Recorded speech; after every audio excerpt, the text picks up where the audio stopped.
आत्मा क्या है? आत्मा की पहचान कैसे करें?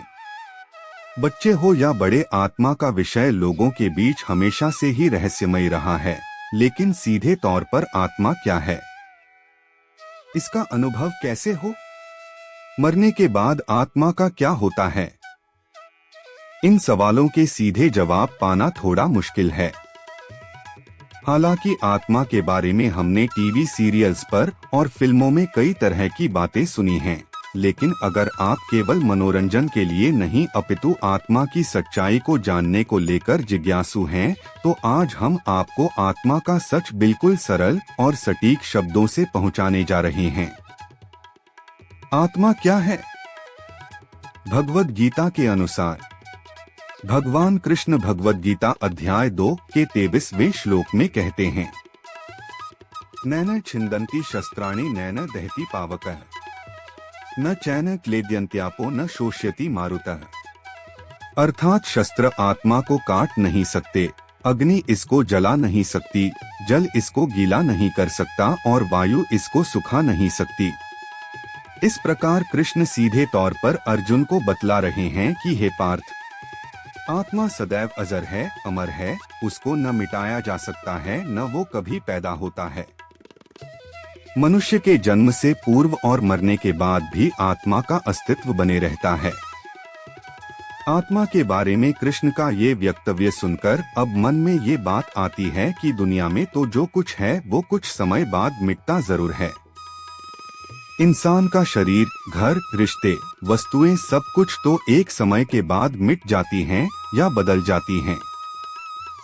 तो आखिर क्या है इस सांसारिक जगत में जो अविनाशी है, अटल है, कभी बदल नहीं सकता? आसान शब्दों में कहें तो वो है सत्य। जी हाँ, और मात्र सत्य है जो सदा था, है और रहेगा, कभी समाप्त नहीं होगा। उसी को कृष्ण ने गीता में आत्मा और ऋषियों ने उपनिषदों में ब्रह्मा कहकर संबोधित किया है। अब आत्मा क्या है, ये जान लेने के बाद जाहिर सी बात है दुनिया में आत्मा के बारे में लोगों के मन में बहुत से सवाल रहते हैं, तो उन्हीं सवालों के कुछ जवाब हमने आपके साथ साझा किए हैं, ताकि आत्मा से जुड़ी कोई गलतफहमी मन में आपके शेष न रहे। क्या शरीर में आत्मा होती है? देखिए, सत्य की सीमाएं नहीं होती, इसीलिए उसे असीम या अनंत कहा जाता है। अब आप अपना शरीर देखिए, क्या वो सीमित है या अनंत है? शरीर हमारा छोटा सा है तो जाहिर सी बात है इस शरीर में छोटी चीज ही प्रवेश कर सकती है। पर सत्य अनंत है, असीमित है, तो भला आत्मा उसमें कैसे प्रवेश कर सकती है? पर हमें लगता है आत्मा का नाम सत्य नहीं है। आत्मा तो कोई पारलौकिक चीज है, कोई दिव्य हवा है या ज्योति है जो मनुष्य के भीतर जाती है, जैसा कि हमने फिल्मों में देखा है। इसलिए हम आत्मा के नाम पर फालतू की कहानियां सुनते हैं, पर अगर हमने जरा भी आत्मा के बारे में कुछ पढ़ा होता तो हम कहते कि सच्चाई तो पहले से ही है, यानी आत्मा तो शाश्वत है, मनुष्य के मरने या जीने से उसका कोई संबंध नहीं। जिस तरह प्रेम, करुणा होती है, न उसी तरह सत्य भी होता है, जिसे हम देख नहीं सकते, छू नहीं सकते, पर उसके होने का प्रमाण यही है कि हम सभी को सच्चाई प्रिय है। हम अभी सच जानने को लेकर उतावले रहते हैं। याद रखें, आत्मा को अनिकेत भी कहा गया है। वो संसार के भीतर नहीं है, बल्कि संसार उसके भीतर है। क्योंकि प्रकृति में जो कुछ होता है वो सीमित होता है और आत्मा असीमित है। मरने के बाद आत्मा कहाँ जाती है? सर्वप्रथम यह समझें कि आत्मा हर काल में, हर क्षण मौजूद है। मनुष्य के जन्म लेने से पूर्व भी उसका अस्तित्व था और उसके मरने के बाद भी वो रहेगी। तो जिसका संबंध ही नहीं है मनुष्य के जन्म लेने से और मरने से, तो कैसे किसी की मृत्यु होने पर आत्मा उड़ जाएगा या जल जाएगी? इसलिए आत्मा यानी सत्य जस का तस ही रहता है। शरीर मर जाता है, प्रकृति में नए जीव का निर्माण होता है, इसलिए शरीर बदलते रहते हैं, पर आत्मा सदैव एक ही है। आत्मा की आवाज कैसे होती है? सत्य की कोई आवाज नहीं होती, इसलिए आत्मा की कोई ध्वनि नहीं होती। लोगों के बीच एक भ्रामक धारणा यह है कि उन्हें लगता है मरने के बाद आत्मा से तरह तरह की ध्वनियां उत्पन्न होती हैं। परंतु अगर आपको सच जानना है तो समझ लीजिए आत्मा से किसी तरह की ध्वनि या तरंगे नहीं उठती। वे लोग जो इस तरह की बातें करते हैं उन्हें निश्चित ही आत्मा के बारे में जानना अति आवश्यक हो जाता है। आत्मा कितने प्रकार की होती है? आत्मा को अन्वय कहा गया है क्योंकि उसके कोई हिस्से नहीं होते। आत्मा एक होती है जो अखंड है। आत्मा कोई विषय या शरीर का भाग नहीं है जिसका अनेक भागों में विभाजन किया जा सके।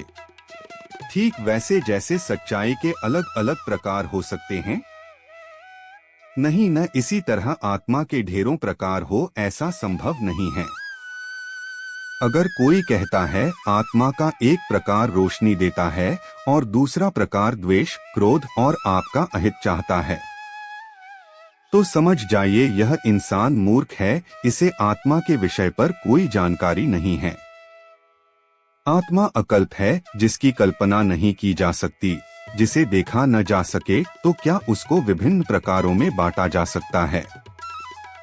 आत्मा का धर्म क्या है? आत्मा अर्थात सत्य का कोई धर्म नहीं होता। इंसान का धर्म होता है कि वह सच्चाई और ईमानदारी के मार्ग पर चलकर अपने मन की बेचैनी, निराशा को मिटाकर शांति की तरफ ले जा सके।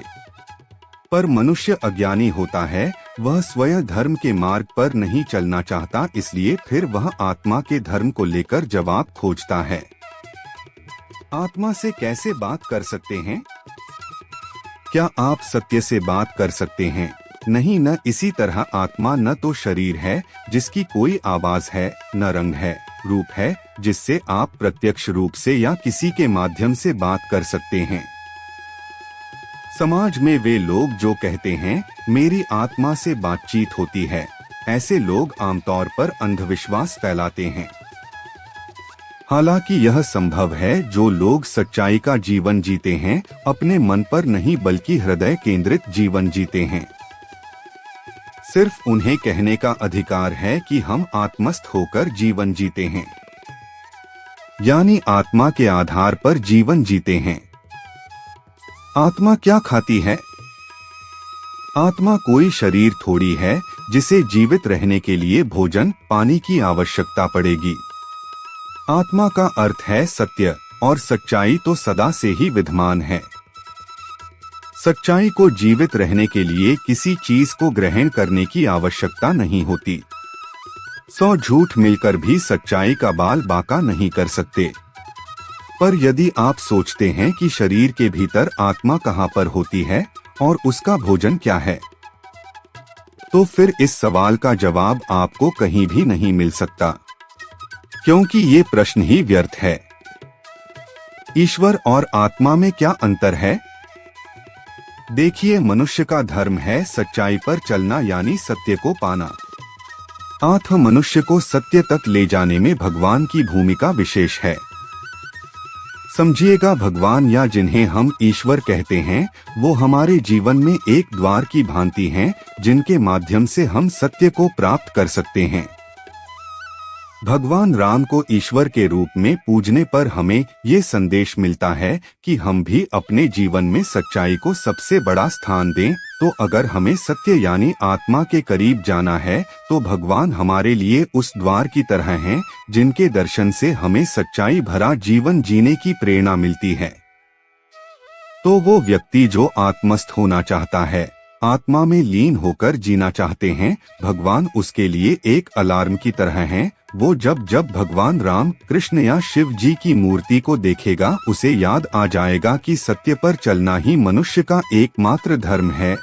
भगवान की पूजा, मूर्ति पूजा इसलिए जरूरी है क्योंकि इनको याद करके हमें अपनी मंजिल आत्मा तक पहुंचने में मदद मिलती है। इसलिए हम पाते हैं सनातन धर्म में भगवान, मूर्ति और इतनी सारी धार्मिक कहानियां इसलिए हैं ताकि हम सत्य के करीब आएं। इसके अलावा धर्म का और तमाम तरह की परंपराओं का कोई और उद्देश्य नहीं। लेकिन अगर आपने भगवान को बस अपनी इच्छा पूर्ति का साधन बना लिया, आप यदि सिर्फ कुछ मांगने के लिए, अपनी इच्छा पूरी करने के लिए भगवान के आगे सर झुकाते हैं, तो फिर आप बड़े लाभ से वंचित रह जाएंगे। आत्मा कैसी दिखती है?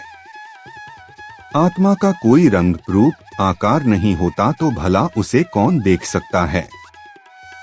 वो निराकार है, निर्गुण है, अविनाशी है, अमर है, उसकी न तो कोई कल्पना कर सकता है, न कोई उसके बारे में कुछ बता सकता है, क्योंकि संसार में उसी वस्तु का तो रंग, रूप, आकार होता है, न जिस वस्तु को हम देख सकते हैं या छू सकते हैं।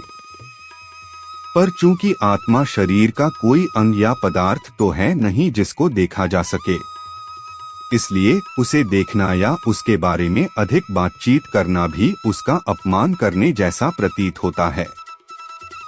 वेदों में आत्मा कहाँ होती है? वेदों की आत्मा उपनिषदों में बसती है, क्योंकि वास्तव में उपनिषद ही हमें हमारे जीवन की सच्चाई बताते हैं। उन्हीं के माध्यम से हमें हमारी बेचैनी का कारण और समाधान मिलता है। अथ वे लोग जो आत्मा से जुड़ी कई मनगढ़ंत बातों को स्वीकार करने की बजाय सत्य को समझना चाहते हैं, उन्हें उपनिषदों में ऋषियों द्वारा आत्मा के विषय में कही गई बातें जरूर पढ़नी चाहिए। उपनिषदों के कुछ प्रमुख सूत्र जो आत्मा को संबोधित करते हैं। आत्मा क्या है से जुड़े अक्सर पूछे जाने वाले सवाल। आत्मा की उम्र कितनी है? पृथ्वी पर जन्म लेने वाले जीव की उम्र का अनुमान लगाया जा सकता है, परंतु आत्मा यानी सच्चाई की कोई उम्र नहीं होती। आत्मा कब भटकती है? आत्मा अर्थात सत्य कभी नहीं भटकता, बल्कि इंसान का मन सुख की तलाश में यहाँ से वहाँ भटकता रहता है, और यही मन कई तरह की मनगढ़ंत बातें बनाता है। आत्मा को कैसे पहचाना जा सकता है? आत्मा अज्ञेय है, उसके रंग, रूप के आधार पर उसे नहीं पहचाना जा सकता। इसलिए जानने वालों ने कहा कि सत्य की खोज मत करो, जिंदगी में जो झूठा है उसे त्यागते चलो। शरीर छोड़ने के बाद आत्मा का क्या होता है? आत्मा मनुष्य के भीतर समाई नहीं है, वो मनुष्य के अंदर नहीं है। अतः मनुष्य की मृत्यु या जन्म का आत्मा पर कोई प्रभाव नहीं पड़ता। आत्मा कैसे बाहर निकलती है? आत्मा किसी विशिष्ट स्थान पर नहीं निवास करती। जिस तरह सत्य सब जगह होता है, उसी तरह आत्मा हर काल में हर जगह मौजूद होती है। तो साथियों, आत्मा क्या है के विषय पर यह कुछ मूल प्रश्न हमने जाने। आशा है आप आत्मा के विषय पर विस्तार से जानना चाहते होंगे। अगर आप इस वीडियो में दी गई जानकारी से संतुष्ट हैं, तो कृपया इसे शेयर करना बिल्कुल मत भूलिएगा और चैनल को सब्सक्राइब जरूर करें। जय श्री कृष्णा।